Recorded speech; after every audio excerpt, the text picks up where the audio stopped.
This is how I say goodbye to a friend who unfortunately passed way too soon. The serenity to accept the things I cannot change, the courage to change the things I can, and the wisdom to know the difference.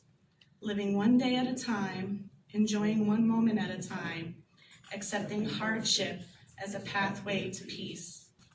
Like, some of my best moments have come from him. Like, before he got into the hospital, we played a game called Luigi's Mansion 3, and he was so excited to just be playing it. One of the games we played, Cuphead, if you guys know, it was a heavily raged game. One of my happiest moments was beating a boss him and I had been struggling on. We gave each other high fives, we hugged each other, and we were like, okay, let's go on to the next. And we never beat the next one. And we raged. But I feel like it's some of my happiest moments knowing that I've used so much of my emotion, so much of my time hanging out with him.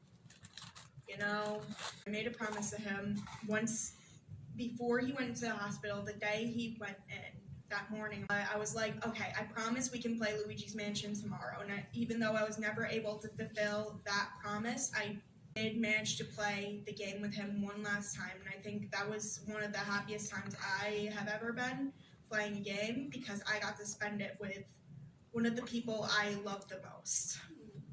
We went to Niagara Falls, and we had a king size room. Girls slept in a king size bed. There's a pull-out couch in there. So me and Mikey slept on the pull-out couch. Now, for such a little guy who used such little room back then, it was amazing how that kid ended up on one side of the bed when we went to sleep at night, and I ended up on the floor the next morning because Mikey took over the whole bed. I don't know how a little kid like this big and only about this wide took over a whole bed, but he always did it every single night we were in Niagara Falls.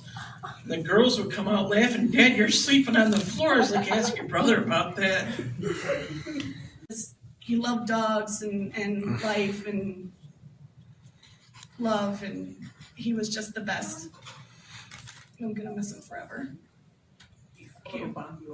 Oh yeah, he was my photo bomber. Always photo bombing with that big bright smile.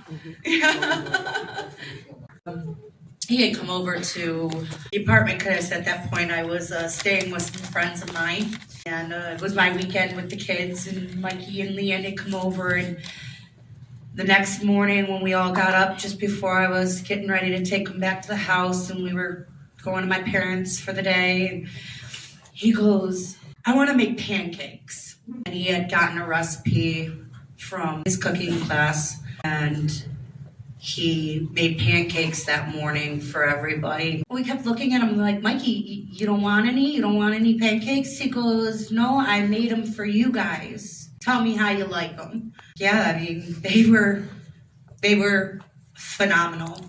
He was always so enthused when it came to cooking. He used to help me out, and I'm gonna miss that. He will be so sadly missed. He was my little boo, and I love him dearly, but I know he's with me, so we will go on with our life in Mikey's spirit, because he was the most wonderful young man you could ever know.